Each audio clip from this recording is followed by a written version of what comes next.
Welcome to the Guntersville Grassroots Podcast. Here we are in 2026, and I say we, meaning Trey is here in spirit. Well, on the phone. Trey is on the phone. He's been out. Yeah, I'm on the phone today. He's been out practicing for the Toyota Series on Guntersville, which kicks off tomorrow. We're running a little behind. I normally try to start at the beginning of February. I couldn't talk very well at the beginning of February because of some nice little viruses that my son thought he needed to share with me and my wife and everybody. And it took a little while to get over that. And it's been pretty hectic. And winter has kind of let up for a little while. It's starting to warm up. Fish are, I don't know what the fish are doing. Trey, what do you think the fish are doing?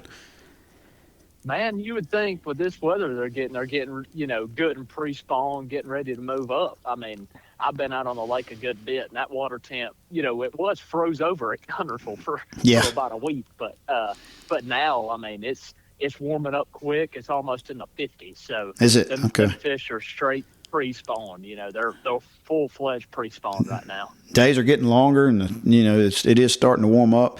We've already had a lot of activity on Guntersville with the MLF in January, and then the elites were here a couple of weeks ago. But I'm gonna tell you what, the Elite Series, I went and tagged some fish for the Bass Cash Bash, which starts March 1st. There, shameless plug, by the way.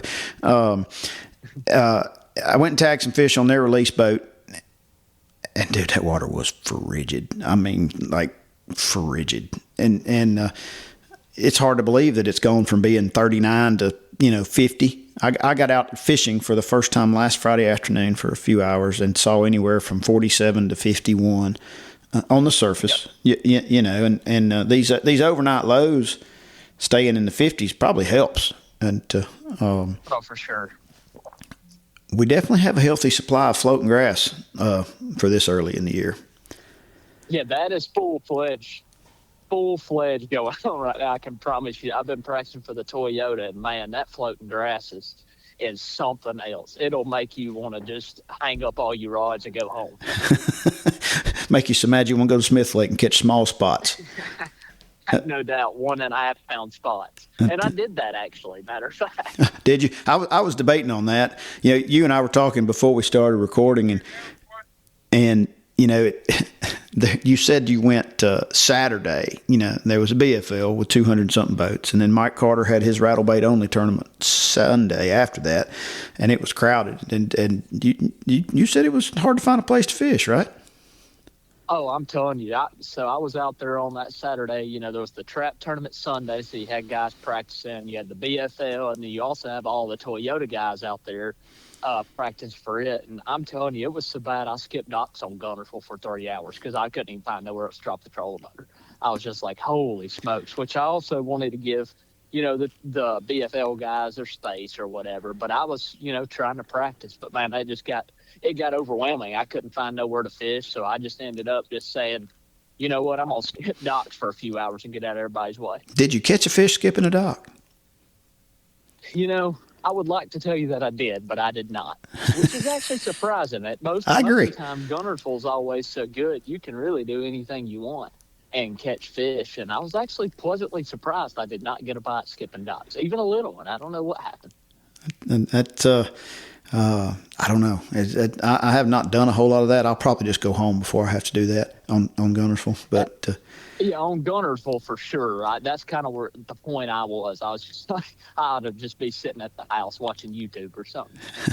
So the Toyota Series starts. Is it Wednesday through Saturday? Is it 3 days, 4? Wednesday through Friday. So it'll start Wednesday and the last day's Friday. Okay. So it's, everybody fishes Wednesday and Thursday, or are they cut after the first day? Wednesday and Thursday, everybody fishes, and then they cut to the top 25. Top 25 on Friday. Yeah. And the weather's going to change. It looks like it may stay warm, but it's going to get kind of rainy, which will be interesting to see. But have you...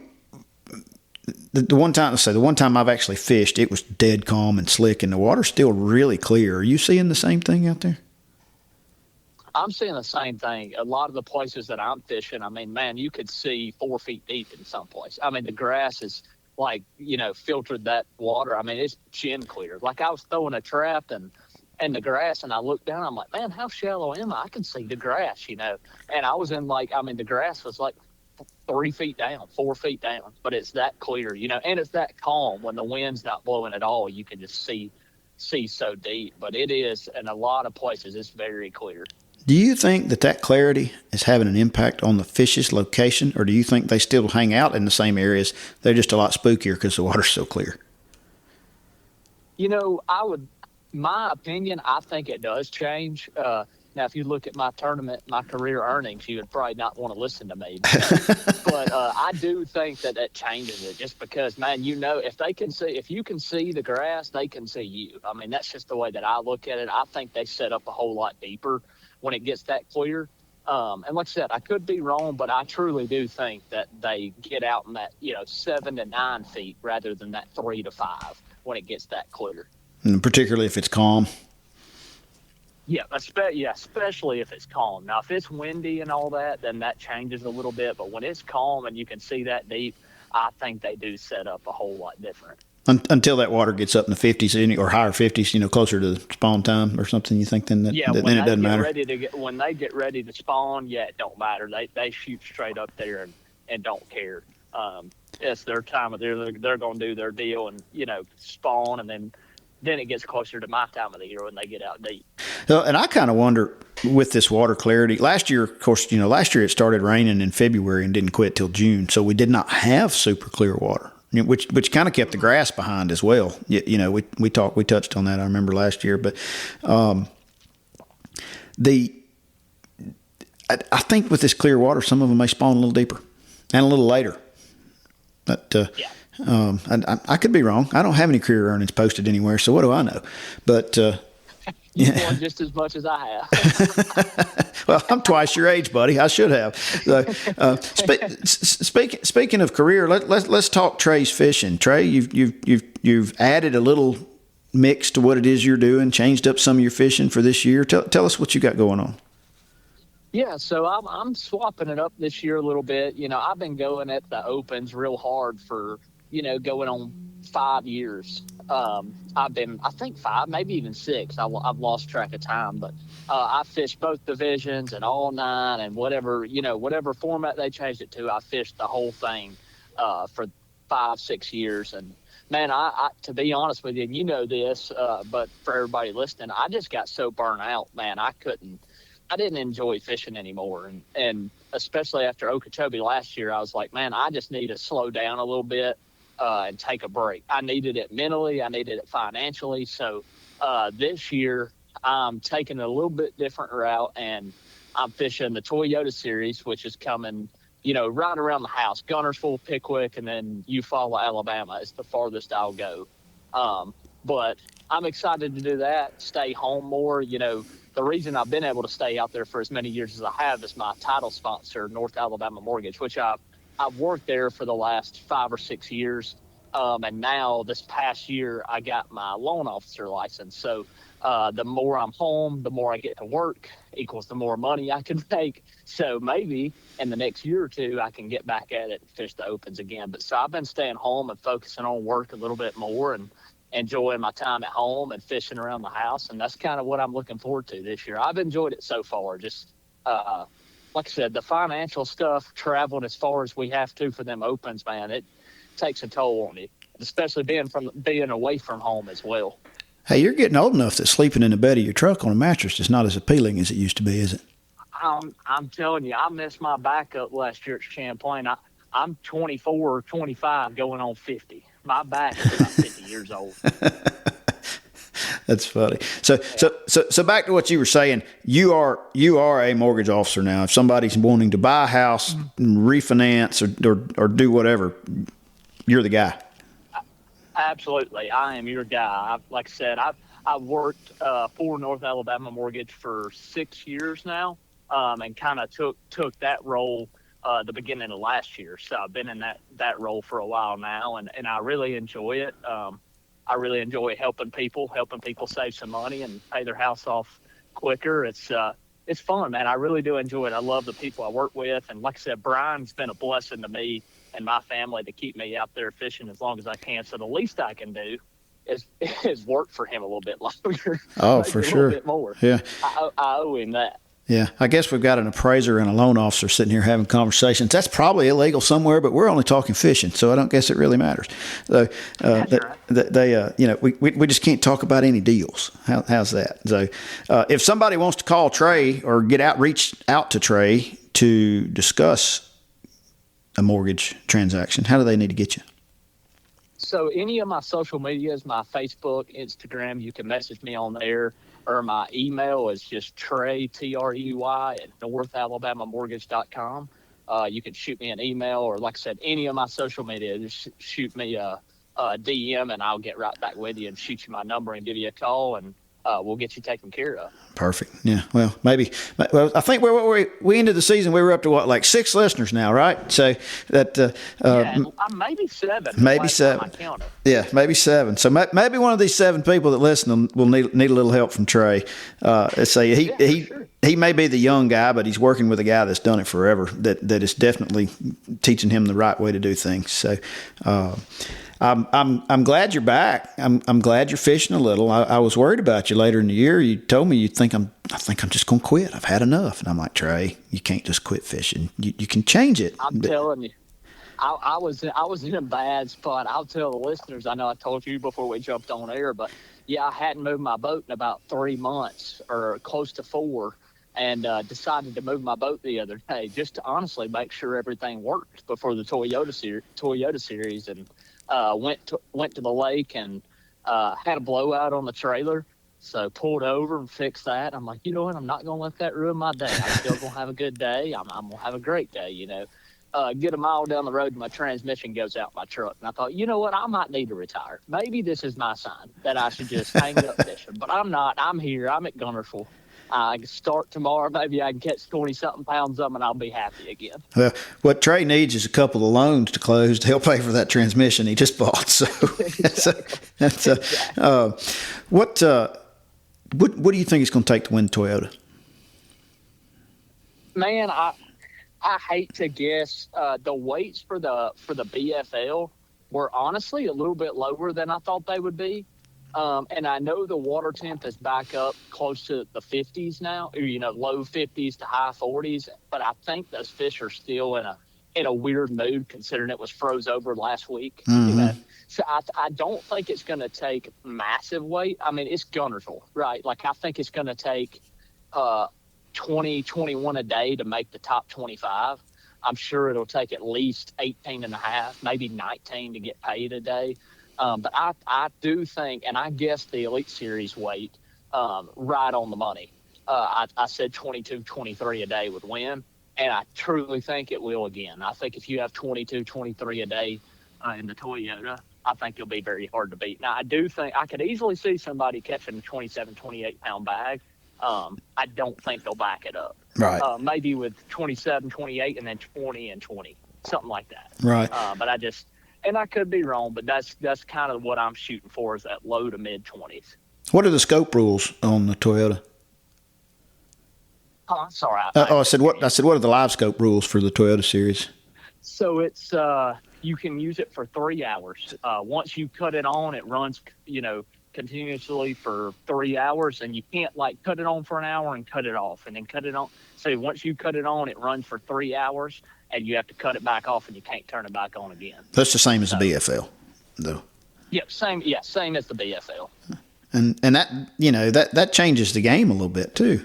So it does. I'm sitting here, thinking about it. I'm about to start rigging up my rods, and I'm just sitting here thinking, if you use that 3 hours at the wrong time, you could, your day could be ruined. I mean, it just depends. I hope I don't have to use it at all. I hope I can trap and chatterbait them all. But if I need to and I use it at the wrong hours, it could be, bad. So I don't know. We'll see. I think I'm gonna use mine. Start without it for an hour or two and cut it on. From let's say 9 to 12 or something like that. 9, 10, 11, 12, somewhere in there. And then trap and chatterbait the rest of the day when that sun gets up, warms the water up. So there was an article on the Major League Fishing website that was written interviewing the the guy that won the BFL this past weekend, and he said that he started out trapping, chatterbaiting, whatever, and he said there were a lot of boats around where he was at, and he said he didn't feel like the fish were going to bite early, and they didn't, but he said he stuck with it for a while, and he said he had about 20 pounds, but he saved his scope period or for the last part of the day and actually went and made a couple of calls with that, and ended up when he had 24, which we hadn't had a whole lot of tournaments till a couple of weeks ago because everything was froze, right? So, but the, he did say that, those, obviously he was waiting for that in case he needed it. And but he had about 20 in the grass, and then, I don't know if he was scoping in the grass or not, but, he went scoping and called a couple. So, but the co-angler weights in the BFL, that's one thing I noticed. And that has to be because the scope changed, which is why they did it, to try to get the co-anglers back, right? The co-angler weights, dude, the winning co-angler had 3 fish for 17.5 pounds. And second place was 16 something. So, I mean, that's pretty dadgum good. So, I mean, that's really good, and I think that's cool, man. I love live scope, and I'm a big fan of it. I mean, I'm not just the biggest fan of it. I get tired of getting my teeth kicked in by it, but I love it. But I also think it's cool to kind of go back and do it that way. So I think it's a good mix to do 3 hours, and I don't know. We'll see how it goes. I think I'm going to enjoy it. Yeah, it'll definitely mix from a TV watching standpoint. What Major League Fishing did with their BPT, where they have one period that is and then 2 that aren't. Personally, I like it. I think it levels the playing field, because you and I were talking about this before. For example, Fisher and I won down at Lake Martin here just recently, and Fisher's kind of local to here, and I mean, dude, like you said, he may be as good at light scope as anybody in the world right now.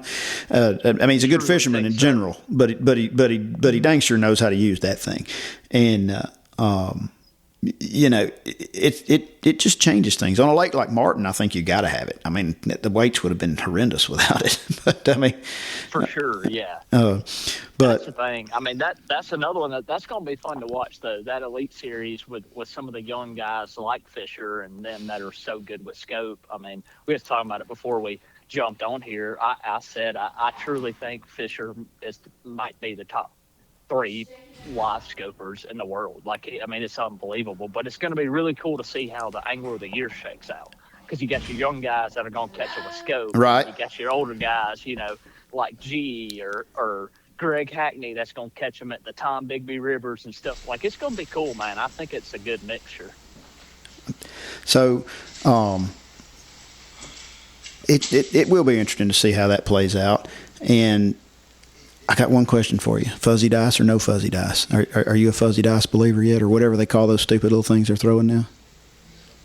Listen, I'm not as good as them boys. I will tell you this: I have messed around with it and they bite it, but I ain't landed one on it since I bought it, so I ain't throwing it. How do you hook it up? I don't know what I'm doing wrong, but I must be throwing the wrong hook or something. But I can get them to bite it, but I don't think I've landed one yet. I don't even know. I don't even know how you hook one of them up. But I just wondered. I mean, clearly Fisher knew what he was doing. So back to Guntersville, and we're going to wrap this up because you got a meeting to get to, and so do I actually. So you think less than 75 pounds for 3 days on the? I think so. Yeah, I mean this place has potential to obviously be easily over that. I just don't know. I just don't see it happening this week. I'm not on that. I'll tell you that much. Right. I'm not. So we'll see. I hope it takes whatever I weigh in to win. That's right. Put it that way. I hope I'm on the phone with you next week doing one of these and going, all right, Trey, spill the beans. How did it happen? So exactly. How much are you still seeing some live grass? Are you still finding some good green stuff despite the cold weather? Yeah, a little bit. I mean, a lot of the stuff is kind of, got hurt by it, but I'm still seeing a lot of bright green, healthy grass. Eelgrass mostly. Yeah, mostly it's all eelgrass for sure. Right. Well, Trey, good luck to you, buddy. I'm glad we got to chat for a few minutes on here. We'll get this posted up, and let's say maybe one of our 7 or 8 people will chime in and say, "Hey, Trey, come talk to me about a mortgage." And you and I have got to go fishing here soon. I'm about tired of working. We need to do a little fishing. So we got to do that. The weather's getting too pretty and too nice not to. So we got to set up a day for sure. yeah. All right, man. Well, we'll talk to you soon, and enjoy all that floating grass out there. Absolutely. See you, Y'all buddy. have a good one. Good luck. Bye.